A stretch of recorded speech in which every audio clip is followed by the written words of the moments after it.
And folks, we have a very special edition of the program, ASHFORD GARLEY Live, tonight. One of the elders in the community is accused of rape.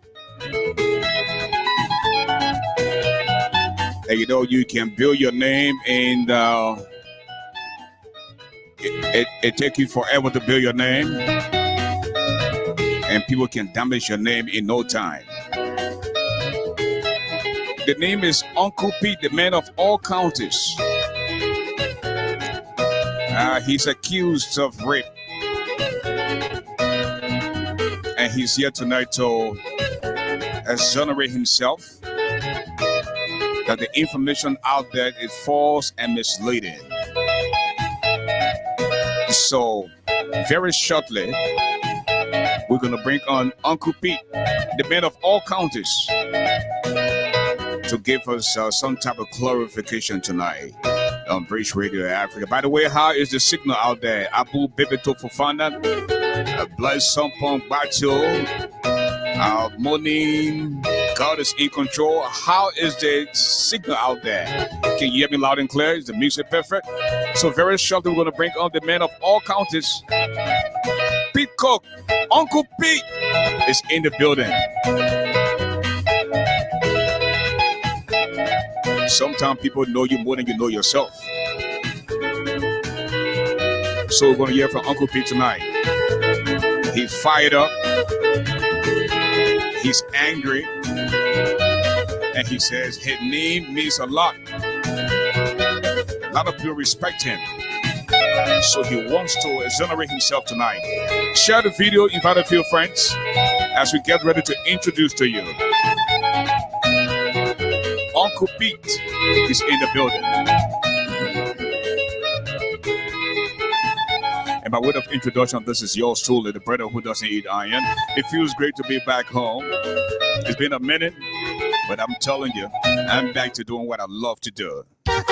Okay? All right.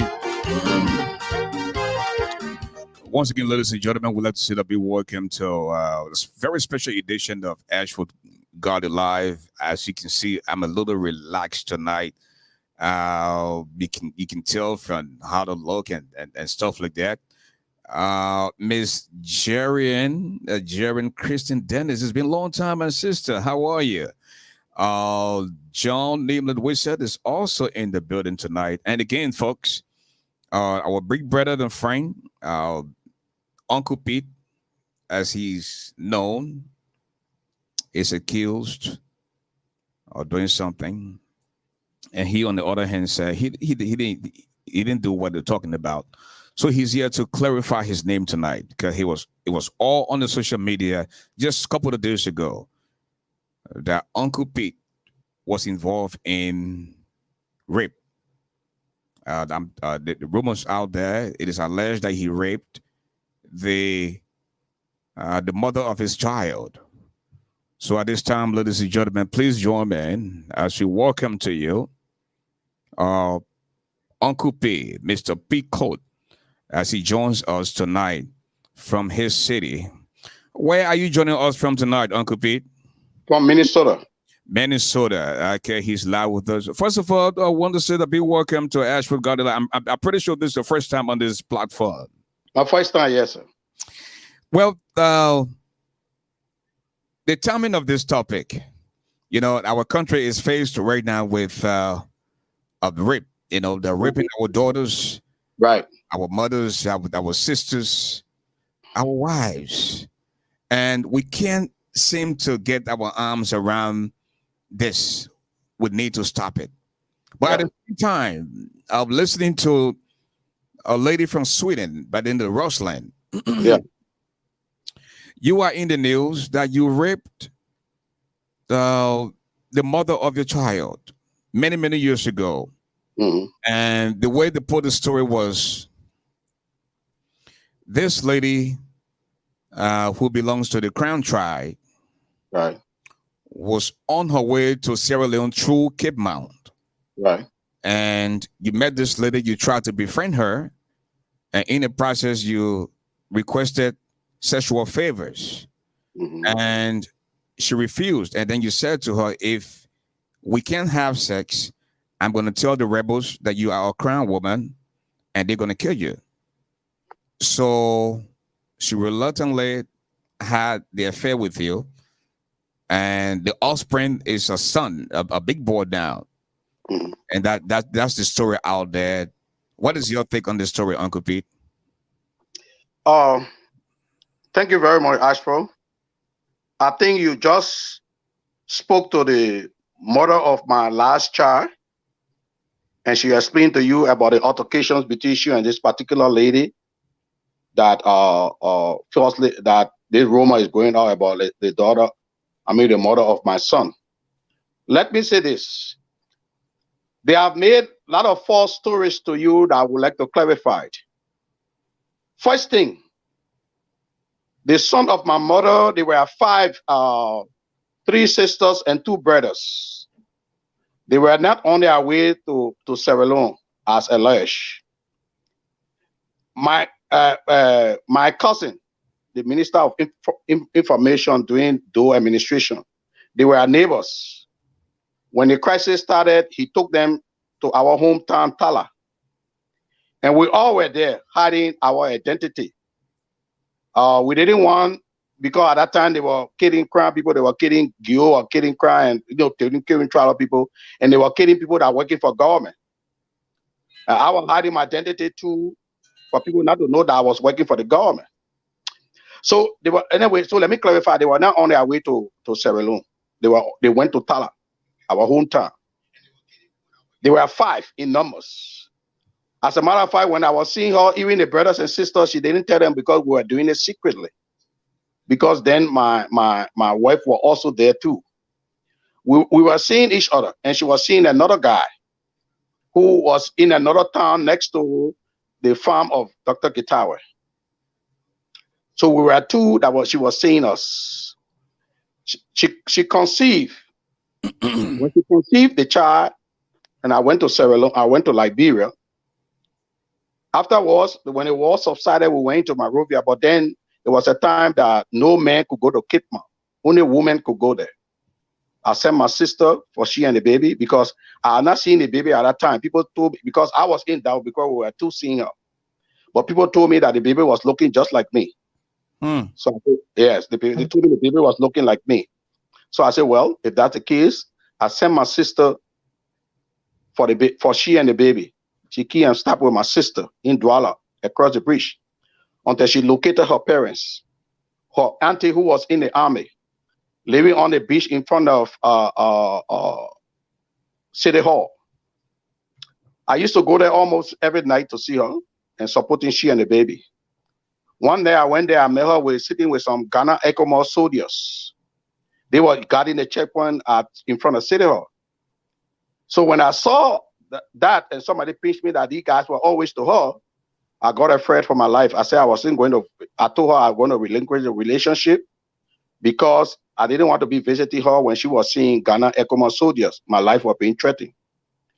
So she used to leave from there and even go to my office at the Ministry of Finance and disturb me. So anyway, she went to Sierra Leone. She told me that she was going to Ivory Coast for them to find a way to come to the States. At that time, people were coming to the States, and you had to write a story before you could come. As a matter of fact, before she left that night, she went to me to Pinsville. Then I told her, I said, oh, come on, the people, you're just wasting your time. I don't think there were a lot of people now in the States. She said, oh, I'm going to go. So anyway, she went to Ivory Coast. Much to my surprise, I didn't know she went there and changed her identity.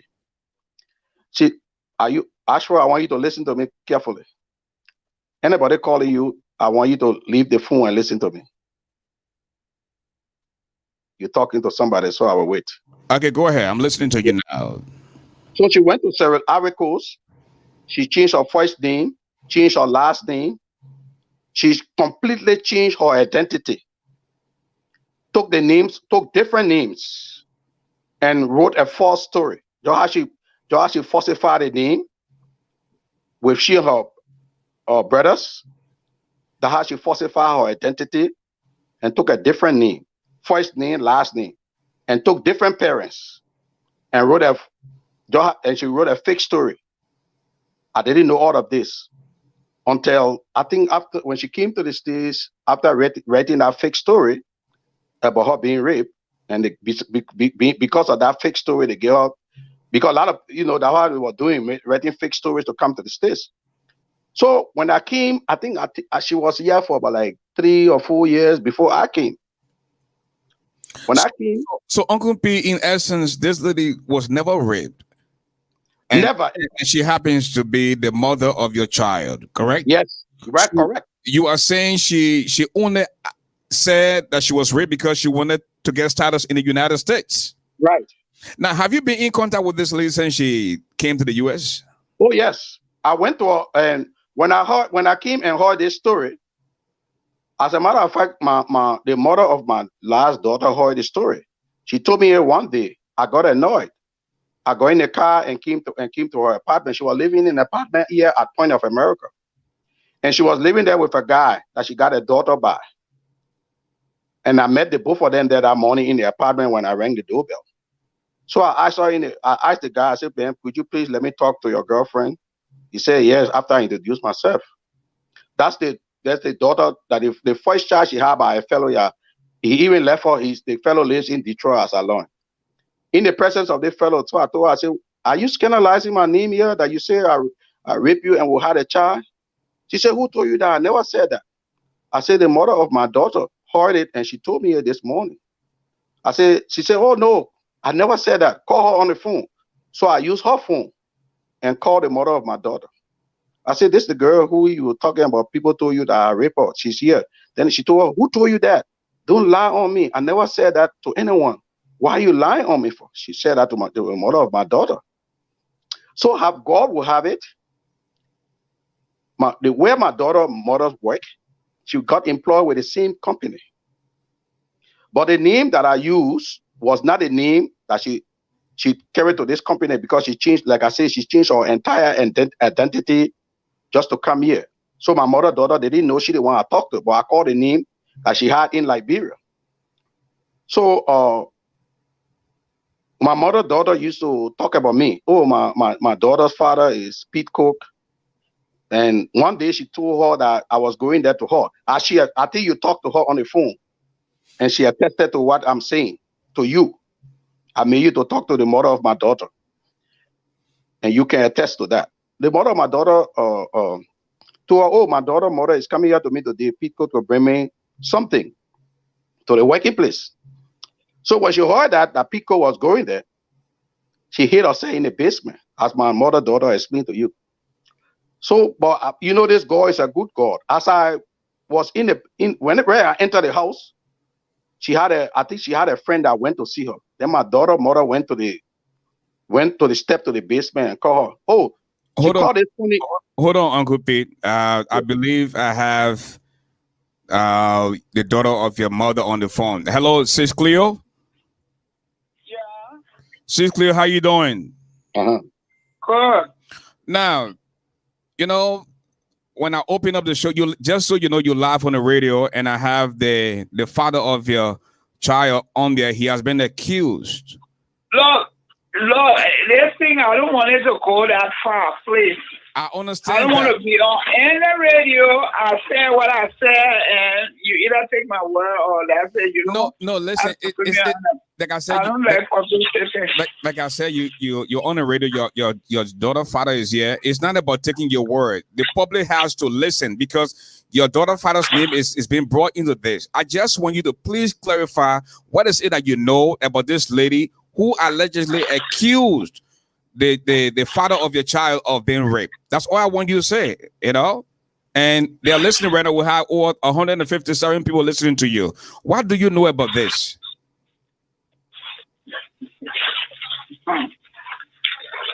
I already told you the whole case. Telling me I is what remember. I can't remember the year. I can't remember how long. For I don't know how it started. She might have told somebody, and I heard it, and I asked speak. And he went there to prove to me that what I heard wasn't true. And he put this lady on the phone and said, "This is the girl that I told you about. I had a child by." Well, I didn't know her. So then she said to me that whatever I heard was a lie. She never raped her. And she never told anybody. So I don't know why it's coming out at this time. You know? That's what I know. And as I explained to you, when I told her that people were supposed to come to the job to drive something off, she never admitted to me that, oh, I know that guy, or he and I got a child. No, she pretended like she didn't know him. She never heard her name before.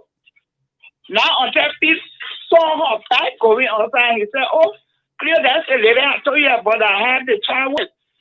And I beat him down. I said, "No, it can't be because I explained to this girl there's supposed to be a guy who's supposed to come here and drop off something for me." And she acted like she never heard her name. So how come you telling me it's the same girl that you got a job at? So I think that was the last time we ever transacted with her.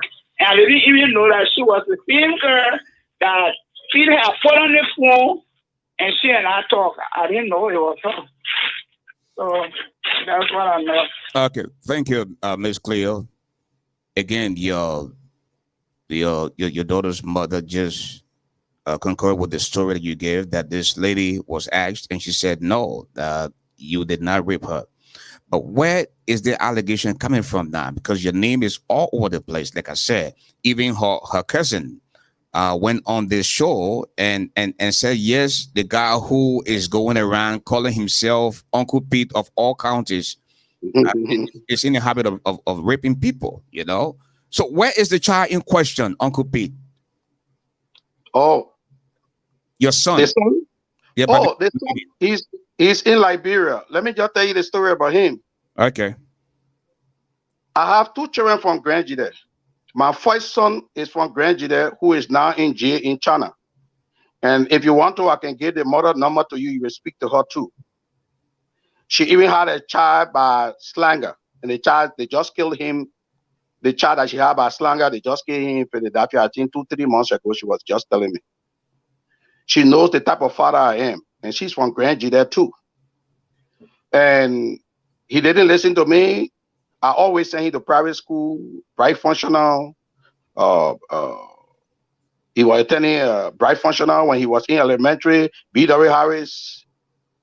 But then one day I went to work, he broke in my room, took the videotape, sold it, and went out to do black money while at the age of 15. Since at the age of 15, I've not seen him.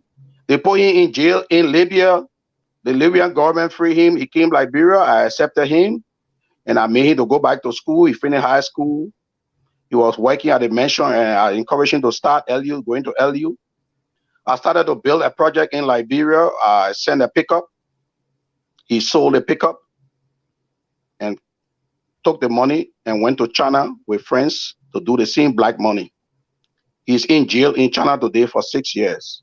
A child of mine, my first son that is from Grand Jide. And this other son, my son in question, by this lady who they're making this for allegation against, I named him after my cousin, the late Philip Boyne, who was in charge of, I don't know if you ever heard about Philip Boyne in Liberia. He was in charge of LBTI Bank. I named this my son after Philip because Philip was killed during the war by Prince Johnson. This son of mine, I told him to go and live in my house in Painesville. When this my son, who is now in jail in China, I told him for all of them to go, because my son that is in jail in China now, when he came back, I accepted him. That's my house he was living in before he sold the pickup I sent and jumped in a plane and went China unknown to me. This son of mine, I told him to go and live in my house with my sister for him to be under control. I used to send money for him to go to school. Apparently, he refused. He didn't go to my house to live. I have a whole house, Duper Road Junction, where I told him to go live there. He decided to go live with his mother people. But apparently, I found out he was even living with his mother people. He was living in. He started not doing things right. I talk. I couldn't get in control with him because I'm out of the country.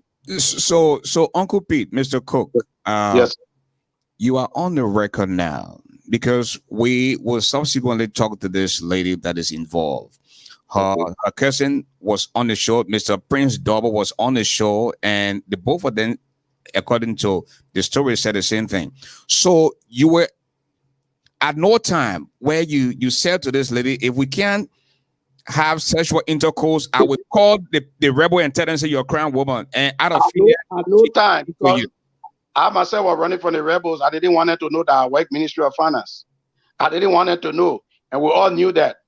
It was nothing like that. Like I told you, we were two seeing her, another fellow. At no time that happened, and she attested to it. She was never raped, nothing. She attested it to the daughter of my mother, who is there telling you this now. And luckily, God will have it. They started working to the same company, the same place. When she heard I was going there, she hid herself in the basement. So apparently, somebody went to visit her. God will make it have it. She came outside. Then I identified her to the mother of my daughter when they was sitting there. She said, wow, that girl could be wicked. How can she? And she even fought when I called her, my daughter mother, when they talk on the phone, she started to almost fuss with my daughter mother on the phone. She denied it. It was a lie. She never said anything like that. So She can't. where is the lady now, Uncle Pete? You have to you have to do something about this because your name is involved. You know, you are the guy who the people call the man of all the confidence we were not changed. Listen, you have to go to the because the way they were explaining the thing, we all felt bad. We said, "Oh, that man who is an advocate is involved in raping people, trying that." So I mean, you have to do something about this, Uncle Pete. Yeah, I know. Listen to me. She's here in Minnesota. I think she's somewhere here. I don't know where she is, but I think you heard the story. You heard the side you heard how she denied it to the mother of my daughter, and you heard how she clandestinely changed her entire identity, purposely to come here. So you can see how she faked everything. She changed her last name. She changed her first name. She changed the name of all her parents and took false identity. And she brought it together with a false statement just for her to come to the States. Apparently, that's why she did it. And she went afterwards. She and some of her relatives, they started talking about this. And this whole thing came about just about 3-4 days ago. I went on the ASHFORD GARLEY show. I think she's related to one of the advocates that I argue with on the phone on the what I said I will not go on their show. So apparently, I think the lady that is speaking about it from Europe, maybe she heard the story, so she came up and said it because I told certain advocates, I think they are from Grand Judea, that I will not go on their show, I will not speak on their show. So they decided to say this, but the story is false, and a lot of people were there, and they were not on their way to Seredun. They were stopping with my cousin, Dr. Gitawe, on his farm. And like I told you, we were two, she was seeing us, but people told me the child was looking like me. So I took full control of the child, and she had denied it to people here in the States. But Uncle P, if she's telling people that you didn't rape her, and she said this just to get status, there has the potential to have the status ripped from them, and certainly get deported. This is This is a big That's what I know of it. It's not something to play with, you know? Yeah, I know. But you can see how she faked everything. You can ask them if they have the name she came out with, if that's the name she have in Liberia. You can ask them that when you investigating it. Just ask them if they ever changed their identity just to come here. They will tell you that they changed their entire identity. You can ask them if they changed their names. She changed her name. The name she got here, that's not her name. That's not the name I knew. Okay. That's why I told you when they called the name, I didn't know. They changed their whole identity.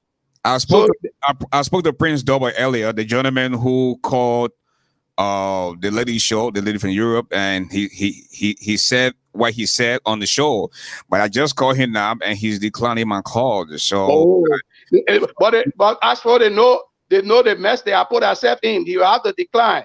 They came here with the last name of Zili, and that's not their name in Liberia. Their father was in the army. Her father was in the army. He used to even go to me, to my office at Ministry of Finance, when he found out his daughter and I had a child. He was a light-skinned man, tall, and the grandmother was in the auntie that she was living with in front of City Hall. She was in the army too. I used to go to the house almost every day. So when you met the lady in Cape Man, you were there with your wife? Yes. Oh, so you moved from near your wife and went to her in the middle of the night? Yes, I did that. We were doing it secretly. We were hiding it from my wife. Yes. Why were you doing that? Oh man, I was seeing her secretly. It's very true. Yes. Uncle Pete. Yes, I was seeing her secretly. Yes. Okay, Uncle Pete. Not only my wife, my mother, Dr. Getawe, his wife, his children, all of them were in Tala. They even arrested Dr. Getawe in Tala too, the rebels. I was trying to hide my identity that I wasn't working for government. I told them I was working for Jalapra Bank. They all were there that day. I said it to the rebels. Because if the rebels had found out that I was working for government, they would have killed me. My family they were not on their way they were right in Tala. But you know, right now, Uncle Pete, I think we got Prince Double on the line. The question of this lady. Prince, you're live on the radio. I have Uncle Pete on the line. He's been accused. Yeah, Mr. Garley, this is Prince. I told you, Elliot, if you're going to tell me I was going to get prepared, probably call in. But I'm at work, and then you had a show you call. That's why. Okay. So when you kept calling me, my supervisor is right. Can I answer my phone? Okay. I answer my phone, they're going to discipline me, so I can't do that. Okay, Mr. Double, you have a few minutes to just clarify this. I'm going to be leaving to go somewhere. I just got 5 more minutes. So, Mr. Double. Yeah. We have Mr. Pete Cook on the line. He's been accused of raping this young lady on grounds that if she didn't have sex with him, he would have told the rebel that she was a crown lady, and out of fear for her life, she accepted the high intercourse and she got impregnated with a son. How true is this story? This story is a true story, but Mr. Cook is just beating around the bush, trying to involve the woman, went to Ivory Coast and made a story and changed her name and came here. The first thing Pete Cook said, the woman's father is a military man. The woman's father was not a military man. The man was a police officer. He was never a military man. Mr. Pete Cook's story, how can you bring your girlfriend, your children man, your daughter man to be your witness? What do you ever saw that? Mr. Pete Cook need to be very clear and be precise in his story when he's making up stories. This little boy that they begin, when I went to Ivory Coast, to Liberia 2008, I met Philip. And he said he been looking for the boy to take care of the child. The boy was living with his girl and in EWA.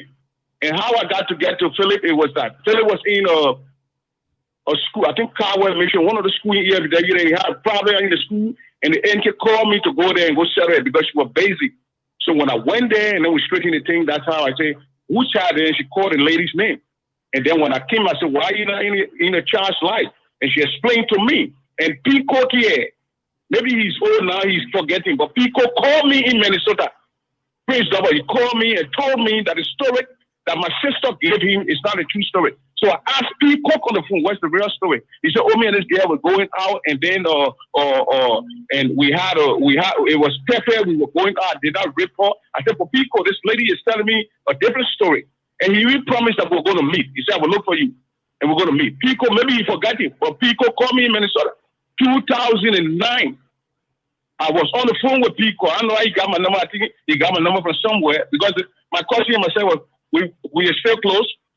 So he called me on the phone and told me that the story that my cousin gave me is not the real story. But Mr. Double, but he's going around talking about the guy immigration, the guy goes so and go do this. The allegation here, the guy told me that Pico told her that if he do not sleep with her, he's going to tell the people that the guy is a crown guy, the MPFL rebel. That's what the guy told me. So now you have a child. If let's say this thing is a lie, why you can't get in the child's life? Up to now, Pico is not in Philly's life. If I call my little brother Dave now, maybe tomorrow on your show we'll put Philly on the line. Pico, I never called talk to the child before. But Pico said he sent a so child. Why is he acting like he Pico said he sent a child to private school in Liberia. He has been involved in the child, like he just said on the radio. Why would you say he's not? But Pico is lying. Pico is lying. That's what I'm saying. So you know Dave trouble in ESW. If you call Dave, you ask him, he'll show you Pico. What Pico in the child like when the child was living with a girl mom. Your child used to come down, used to go to the place and take the child to the school and straighten up because he was Let me make a correction. Hey, the child live with all the time. The child live with the gay family. Hold on, so Mr. Double. Start picking up stories here. Hold on, Mr. Double. Go you ahead. Ask people about stories. They start talking get child in China. We're talking about this one child. We're not talking about your child in China. Hold on, Mr. Double. Go ahead, Mr. Court. The child that I said I sent to private school, I told you I have 2 children from Grand Jide, from women from Grand Jide. My oldest son was the one I sent to private school. So you refuse to be in the boss life, the boy who? No, I'm in his life. Let me just tell you about him. We get talk together now. Let's talk one at a time. Hold on, Prince. I give you a chance to talk. Let Mr. Court explain. Yes. ASHFORD, I can give you the telephone of a number with a lady where Philip is down right now. I always used to send Philip money. So now when he called me, he said, you're going to this school, I will send him the money. I was not sending it to anyone he was living with because I didn't know who he was living with. But Philip can attest to you that I told him to go and live in my house with my sister. When the last time you spoke with Philip? Just about 3 weeks ago. I just want to tell you this. Let me tell you the story when I spoke to him last. About 3 weeks ago, Philip called me. He said, oh, I want you to send me some money. After I've not heard from you for some time. I said, where you been, Philip? I've not heard from you. He said, oh, Daddy, I even went to BW. I graduated. I'm doing fine and everything. Okay. I said, all right. I waited after 2 days. I called the number he called me from. I can give you the number. I spoke to a lady. Then I asked the lady, I said, let me speak to Philip. I said, that's my son's number. She said, oh, no, this is not your son's number. She said, this number is my number. My son was in the street. I will give you the woman number. The last number that Philip called me from 3 weeks ago. She said, my son was in the street as a Zoko. For so many years, I've been praying. Luckily, he came to my house. When he came to my house, he brought this boy out with him called Philip. I don't even want this boy in my house.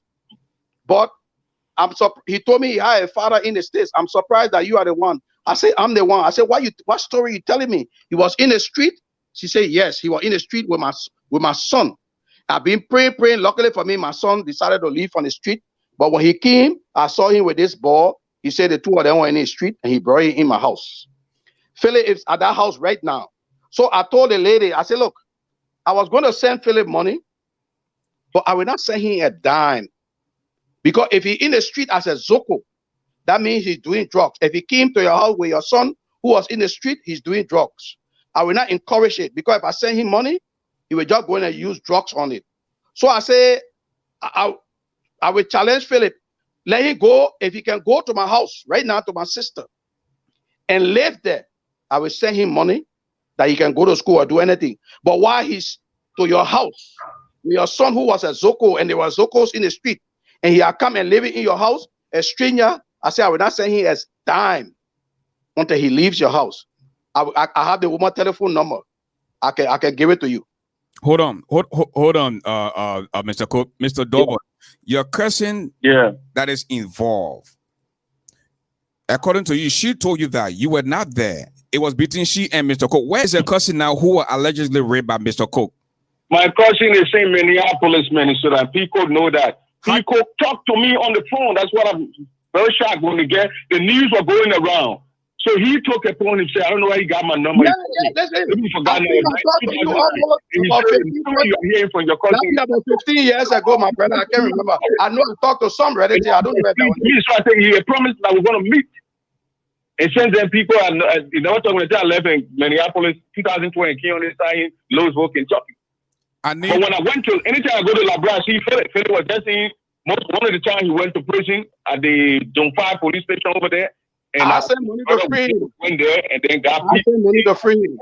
But Pete, from the place over there. What have you done to be? Let me talk, then you will talk. We cannot, yeah. We're trying to get to the child so you can take care of your child. That's all, people. The damage has already been done. So you can take your child. The man is almost 30 years old. Mr. Garley, the man is not a child. If you got a 20-year-old child, 18-year-old child, you talk to the man directly. You send him school fees directly. You send him money directly.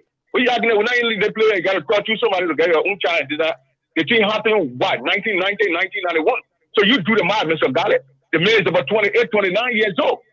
Okay, hold on there, dog. 29 years old, you want to tell me the man cannot have his own thing, you cannot have this. Man, we say graduate from high school. Pete, according to you, this lady was not coerced in any way. The sex was consensual. When I talked to this lady and she says something otherwise, Mr. Could just know that it will not be that kind of way. You know, it will come in at you very hard. Hold on, but ASHFORD got it. The lady had written a statement. She had made a statement. She had made a false allegations. She will not deny it because this is what she has said. She has uttered it. Even though she told other people that it was not so. But she said it. So, and I just want you to ask her. Excuse me? I just want you to ask her if it is true. Baby, my broke up. Then she will tell you things about me. But me, I'll stay together. She's not going to tell you things about me. But the point here, the child is almost 28, 29 years old. The child is not 6-year-old, 7-year-old child we're talking about here. Wait, Mr. Double, wait. 91 Mr. Double, or 92. Mr. Double, wait. Somebody is calling from Minnesota, Mr. Double. You always want to look for people that Mr. Double, somebody is calling from Minnesota. The little boy, they had a feeling went to up ASHFORD Street over there. I mean, Broad Street, one of those churches or Cathedral Church. The little boy went there. He came to me, I gave money. He said, went to his grandma program when they have it. I don't even think he even saw his grandma. Mr. Double, hold on. Somebody is calling from Minnesota. Who's this? Hello? Prince Double. Yeah, hello. Yeah, tell us your name. This is Prince William. Is that Prince Double? Yeah, Prince Double is on the line, yes. Yeah, Prince, are you talking about my cousin Sarah in Minnesota? You won't call the name for Prince, you can call the name. Are you talking about Philip Cole, the little Peking? Yeah. Peking, Monrovia City. No, what I mean because I like the door, Ronnie. Okay. I know the Peking, we read the Peking were in Toyota garage. Ronnie can't lock the door. In a hurry, man. With family, I know. Okay, don't lock it then. Let it come on here. I thought, I didn't know there's a scene Philip Cole. I thought the meaning he was confusing. I know. Prince William. This is the shit begin we're talking about. You know my cousin. The Peking will grow. Okay, Prince and Prince. Y'all win now. Wait, from baby. I know the whole story. Okay, what is the story that you know, Prince? So where is the beginning? Talk to her first. Where is the beginning? When they send the Peking, they send the Peking to Ghana. They told the Peking to boarding school. The Peking were even raping Ghana in a boarding school. Okay. The guy was here. I don't want that money when they thought that the Peking went to the school. The auditorium, he said he's going to bring the people's school car where school way here there. I went and talked to the principal. He said,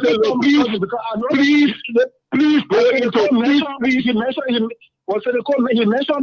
the tower name. He mentioned the time we went to see Reggie in Cape and everything. I got a whole. I don't know what the story is. Then there's something to this story. Cause I got the fact on. I got the fact on the story too as well. But then there will be a part I two. won't talk much. I will call my cousin because. Call your cousin. There will be a part two. Pico is getting ready to go to work now. Pico is getting ready to go to work now. There will be a part two to this story. And I want you to get. When you're having a part two to the story, I can't believe I work there you go. So Okay. I told you I left a voice message. I will check you. I will check for. I said, Prince, wait up. Prince, wait up. I said, I talked to people. You don't understand what I'm saying? I had people had a conversation. When the sister told me, listen. But listen to me. I talked to people because the news were in Minnesota, and then people got my number from whoever called me. He said, my sister's story is not the right story. So I said, where's the right story? People must have had a conversation before. He on the line. He must have had a conversation before. But Mr. Garley, when you have the story, Listen now. I can't discuss detail of the story. Okay, Prince Williams. Prince. I know the whole story. I know Prince. everything. Prince. You saw, ain't no go and you know go right in the middle of the hour there. You should know me. Oh, how do you want to do the war? Oh, different era. I mean, different era. Prince Williams. Listen, I'll call you and then we'll do a part two to this story, and we'll do a part two to this story, and when we're doing a part two, I will make sure the schedule favors all of you people.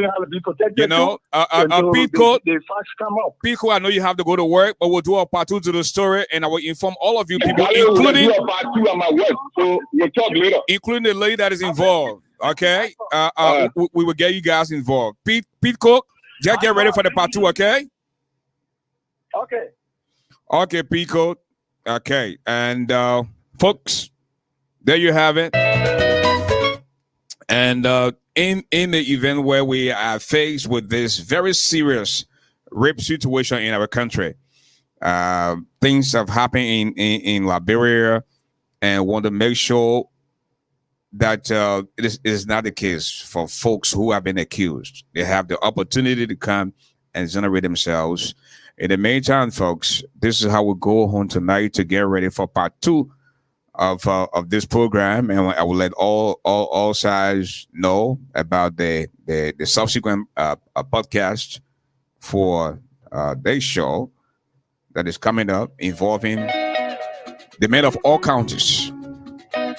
And folks, I know you have not heard me over the last few days of the week. We had some technical problem, but hey, it feels great to be back home. It feels great to be back on the air, so hey, we're back to stay. Until then, until we talk to you, this has been yours truly, the brother who doesn't eat iron, but he's definitely stronger than the lion. And look how Julius, listen, I'm not a George, okay? Patient D. Slew, Pro Prince, Eman Sharif Willett, and the rest of the crew, Combat Susie, Luna Momo.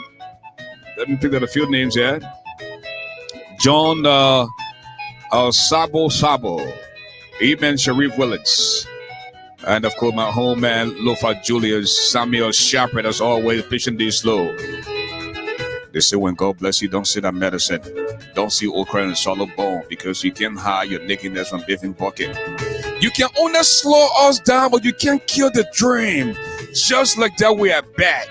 Yours truly, the medicine of the microphone, the golden voice of Liberia, the giant, the now you know me Garley.